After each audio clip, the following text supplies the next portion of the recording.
Oliver Pickard and welcome to beautiful Limousin, France, and welcome to my workshop in the lovely little Cox GTM.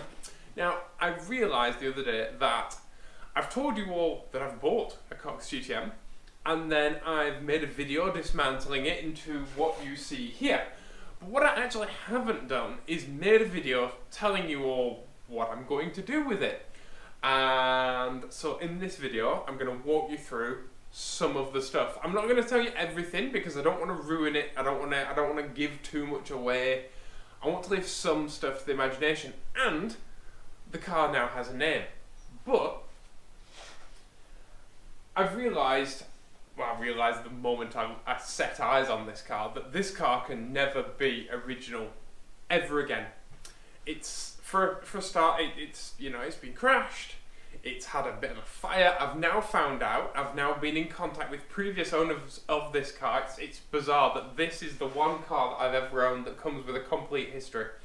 But I've talked to the previous owners of this car, and the fire was actually separate from the accident. I thought the crash that did the sill damage and the floor damage was actually the same accident that made the fire. That's not the case. The car was on fire, and then it was repaired, and then it was it was driven some, and then it was crashed. But I've realised that my car can never be standard ever again. It can never be factory. It can never be as it was. It can never be original. When my car was repaired, it was repaired with the red section of the body shell, which is from a much older Cox GTM that had been in an accident. And so it's actually part super old Cox GTM, it's part slightly more modern Cox GTM, and this chassis can never be the same again. So I've made a decision. Now, I love lightweight sports cars. I've loved lightweight sports cars my entire life. To me, one of the most optimal shapes for the automobile is the lightweight sports car because it's super efficient, it can use a tiny engine, it's featherweight, it's beautiful to drive, it's beautiful handling, they get fantastic fuel economy, all those things. And so I've decided that I've taken a long hard look and I've decided that this car can never be original again. So I'm going to do with it something that I've always wanted to do. I'm going to take this little Cox GTM and I'm going to make it as good as I can possibly make it. I'm going to make this car as good as it can be. So this car originally had an A-series engine from a Mini. It was actually a turbo A-series from a Mini Metro. It may have had an A-series and then a turbo A-series, I'm not sure. But the turbo A-series that once lived back here shall not be replaced. One of the reasons for that is that I actually priced up a Mini engine as I'd like to make one. And the price was a lot. But also it wouldn't have been as good as this car can possibly be. It wouldn't have been as good as the rest of the car.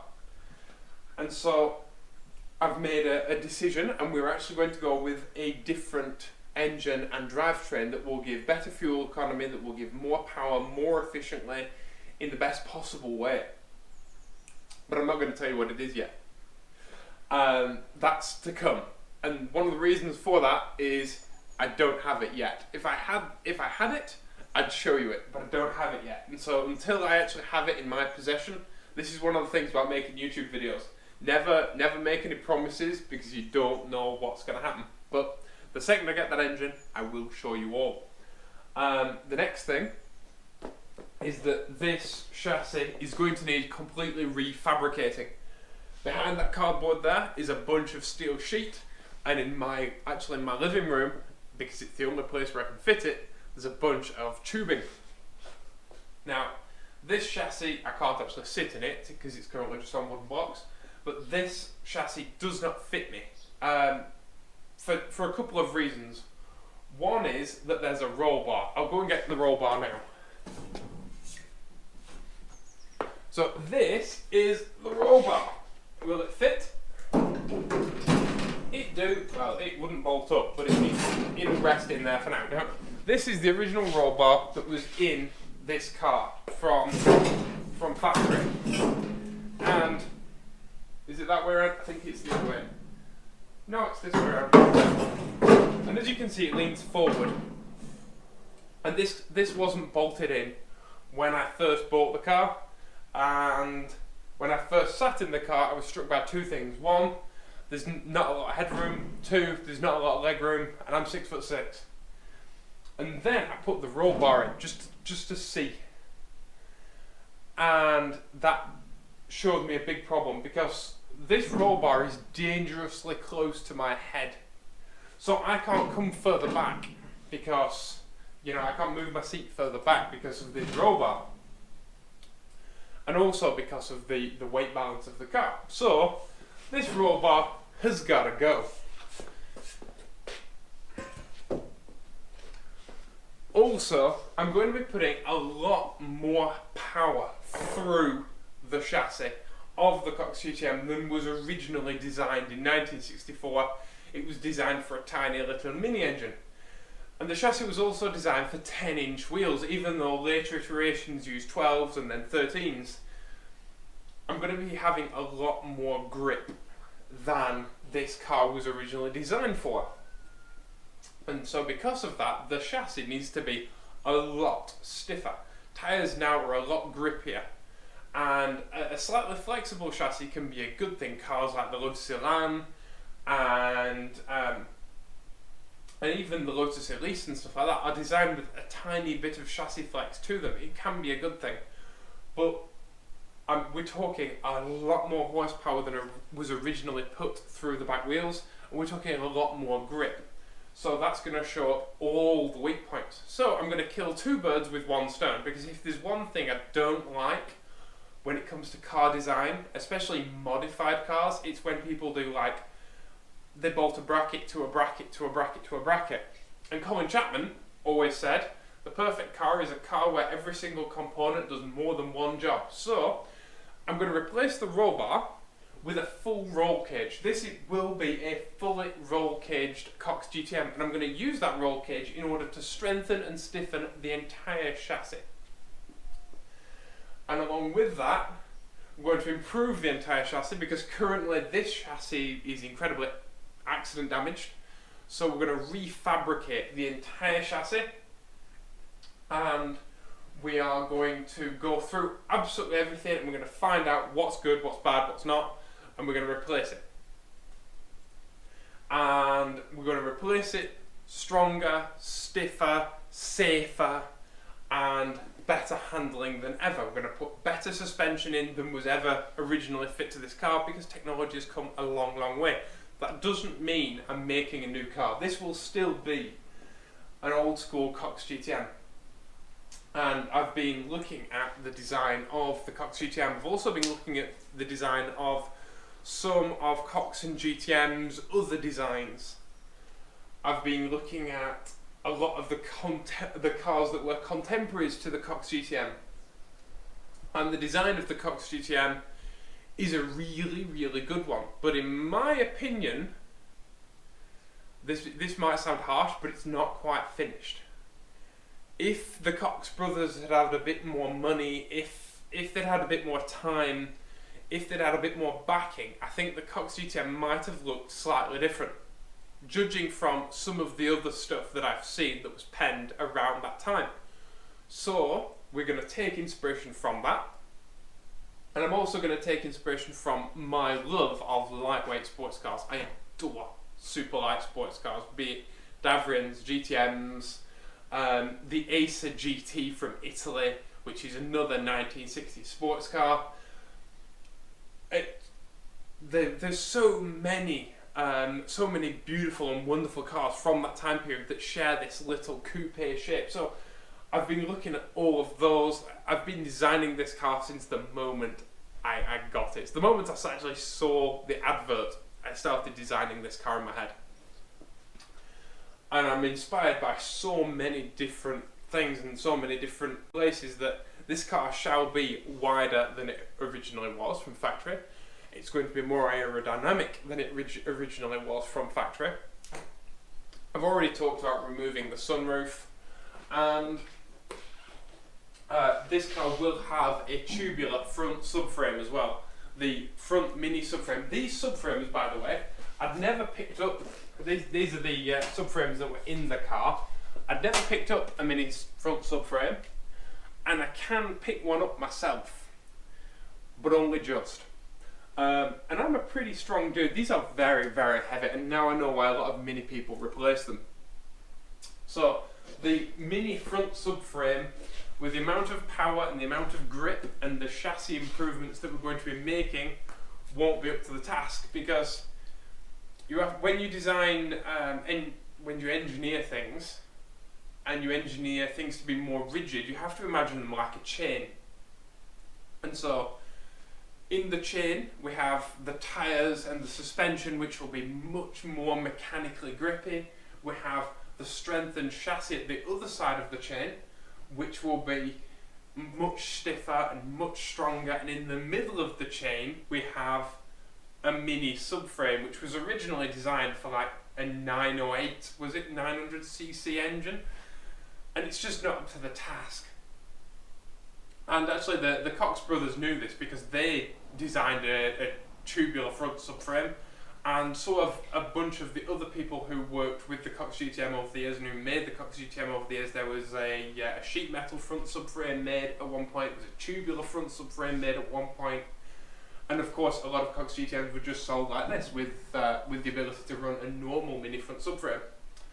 But they knew what I knew, and they knew that when you put more power and more stiffness into a Cox GTM, the weak point's going to become that front subframe. So that's got to go, and that's going to be tied in with the rest of the design. There's a big trend at the moment in revisiting, redesigning, reimagining of classic cars. And some people are doing it right. People like John Ward over at Icon, people like Steve Strope, who, if you've not ever looked at Steve Strope's Fords, like his Martini Mustang, like that stuff's awesome. People like Bruce Meyer, and of course Rob over at Singer. And they're doing it right. I don't like when cars don't pay homage to the history of the car. I don't like when they try and modernise a classic car. I hate modern wheels on classic cars. Things need to look period correct. You know, I always think it's better to backdate a car than it is to update a car. Updating never goes well. And I really want to keep this car a classic car, even though certain things will be improved, that certain things will be modernised. It certainly is never going to be a modern car. This will forever be a Cox GTM. This will forever be the car that it is. I'm not going to take this car and turn it into some sad, I don't know, copy of something else. I want it to be the thing that it is. I want it to be a Cox GTM, but I want it to be the best Cox GTM in the world. Sorry to all the lovely people in the Cox GTM community who own Cox GTMs, who are now sat in their kitchens or wherever watching my video going, hey, I'm sorry. It's true. The Cox GTM community has been absolutely lovely, by the way. It turns out that all 8 of you are absolutely fantastic people, and many of you have got in touch with me and been utterly, utterly lovely. It is a very small community, but it's a lovely community and a very tight-knit community, and people are like, oh, talk to so-and-so and talk to so-and-so, and oh, I've got parts, and if you need anything, just let me know. People have sent me loads of pictures of their GTMs, like, the community is fantastic, and I want to serve the community the best way that I can, by 1, becoming a member of that community, and 2, by really respecting the Cox GTM and the fantastic car that it is, because this car was produced for a long, long time and not many were produced. So it was produced for as long as it was because of how much the people who have them, love them, and how good the car is. But it never quite got the due that it deserved. So I want to do that. I want to make a Cox GTM the best that it could be. It will no longer be a budget sports car. It will no longer be, which they weren't really anyway, they were quite expensive. But this car has often been sold short by a lot of people, and I'm not going to do that. I'm not going to sell it short by trying to do things cheaply. I'm not going to sell it short by trying to do things quickly and rush the project just to make YouTube videos. This is my car. And I'm going to drive this car a lot. This car won't be for sale when it's finished. I'm not going to get rid of it. This is my car, and this is a car that I've wanted since I was like 8 years old. But I don't want a car that's not incredible. This is one of the first things that I've ever publicly worked on as far as engineering is concerned, as far as restoration is concerned. But it used to be my job. I used to do restoration and fabrication and stuff for yachts and boats and stuff. And so this is important to me because it's a mark of my own quality. It's a mark of who I am as a person.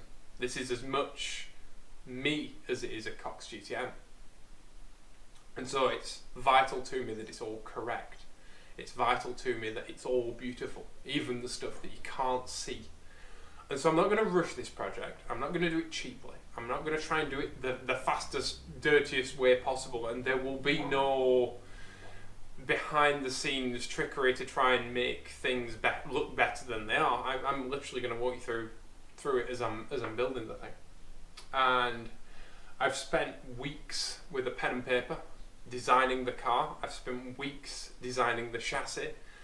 I've spent weeks weighing up all the different engine options and all the different wheel options and all the different suspension options. And I've designed this car from pillar to post. I've literally designed every single aspect of it. And we know how we're running the wiring. We know how we are running the suspension. We know the wheel size that we're running, or sizes that we're running. We know everything from beginning to end, because that's one of the biggest problems with car builds, is that people start car builds with half an idea, and then they end up reacting to that build. They end up reacting to the problems that they come up with rather than foreseeing problems. And of course there will be unforeseen problems. There will be stuff that I haven't thought of, because I'm not perfect. But there will be stuff that I just simply haven't thought of yet. But as much as possible, I've planned this car out, and it will take time to do. But that's going to be the fun thing about it. You're going to be able to come with me every step of the way. But hopefully we won't end up with anywhere on this car where there is a bracket on a bracket on a bracket, because that's my least favourite thing in car building. It's taken me a little while to figure all that out, and it's also taken me a little while to get hold of stuff. Things like steel and stuff that you wouldn't normally have trouble with has been a huge problem because of the current health crisis. So I want this to be a beautiful lightweight sports car. I want this to stand, shoulder to shoulder with the Porsches, with the Ginettas, with the Lotuses, with all the good stuff. Because it is all the good stuff. It is a unsung hero of British sports cars, and I think because it's northern, it often gets overlooked. And sorry to Davrian, by the way. I said in a previous video that Davrian was English and Davrian's Welsh. Sorry, Wales. But it is a great British sports car, and I honestly believe that great British sports cars are the best thing that Britain does. And I haven't been to Britain for a long time. I haven't been to Britain since I was a kid. But the best British cars are all sports cars, other than the Land Rover and Rolls Royces. But other than that, other than all those cars that aren't British sports cars, like the thing that we do best, better than the rest of the world by a long, long way, is lightweight sports cars. Nobody else on the planet can touch us. And even the other best lightweight sports cars in the world, such as the Tommy Chiara and the Mazda MX-5, are built with a huge homage to British sports cars, because it's what we do best.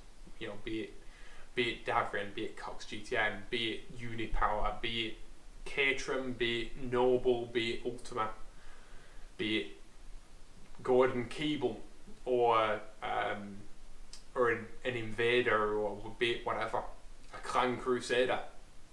You know, these are all awesome cars, and these are all cars that I really want to pay homage to as I'm building this car, because it's a big part of who I am. I grew up with road rallying. I grew up with hill climb racing and rallycross and tarmac rally being Northern English. It's kind of in my blood, and I grew up looking at these cars and marveling at these cars, and these are my supercars.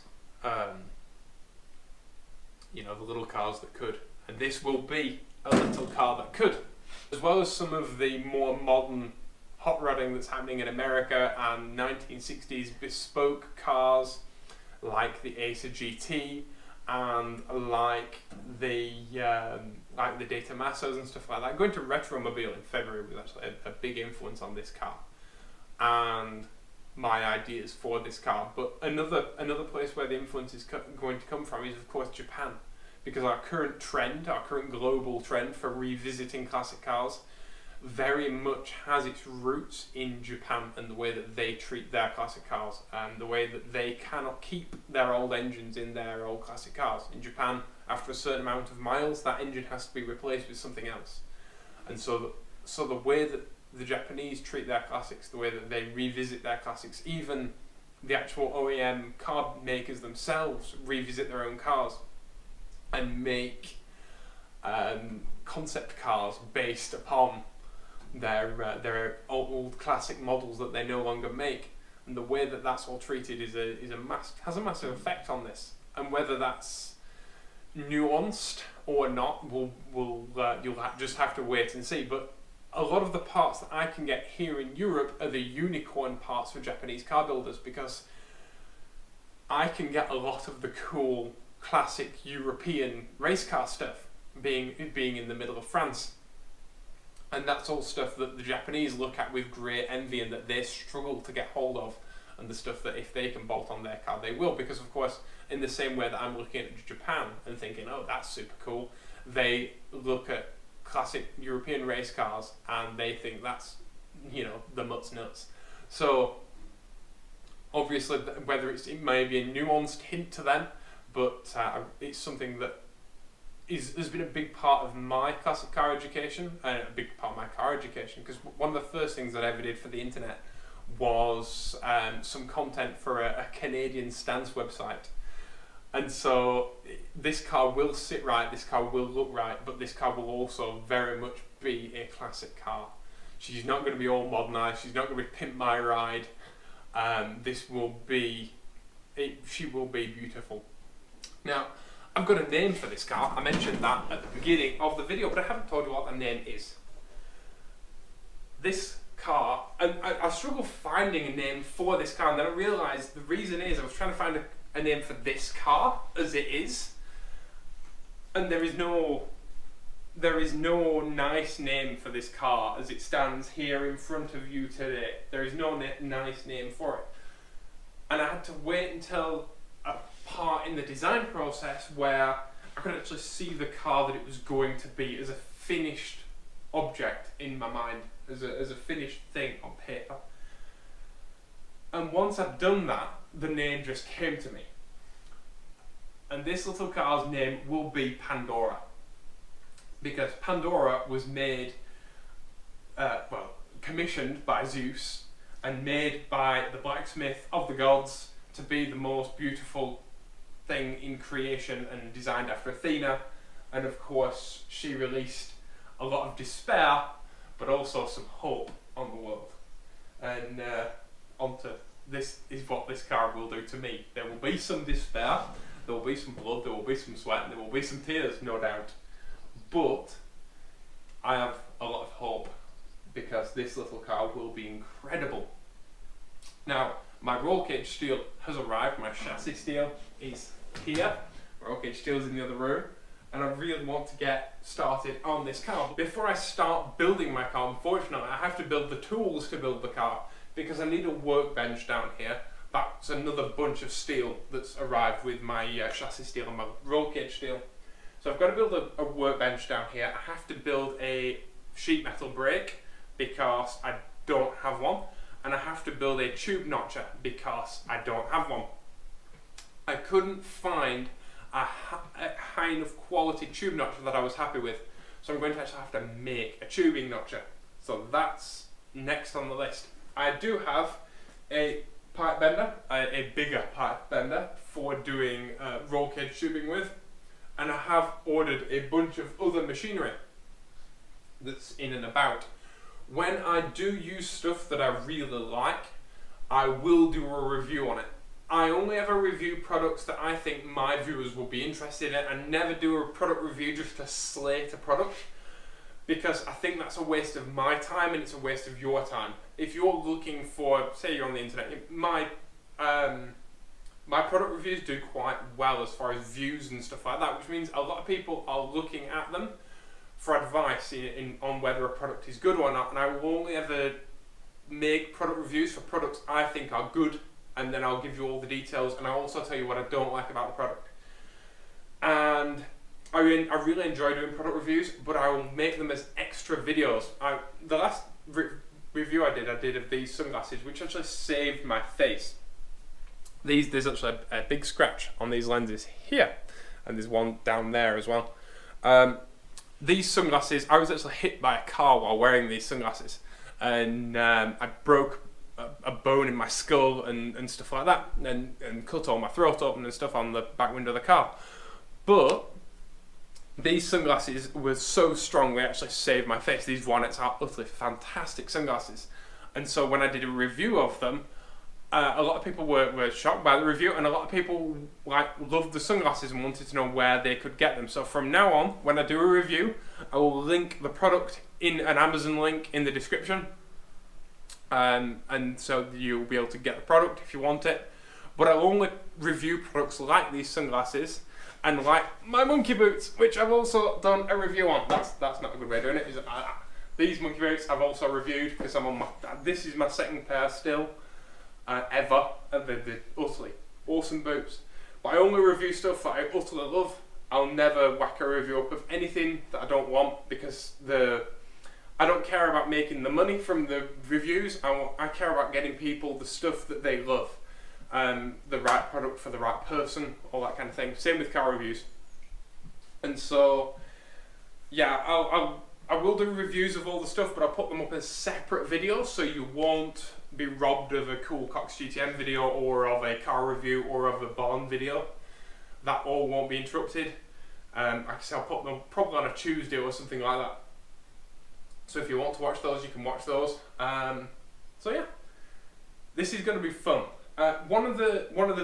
Some of you may have figured this out already, but one of the reasons that I jumped on this car, one of the reasons why I said it's time, one is because I found it, and I never thought I'd get to own a Cox GTM. I never thought I'd find one.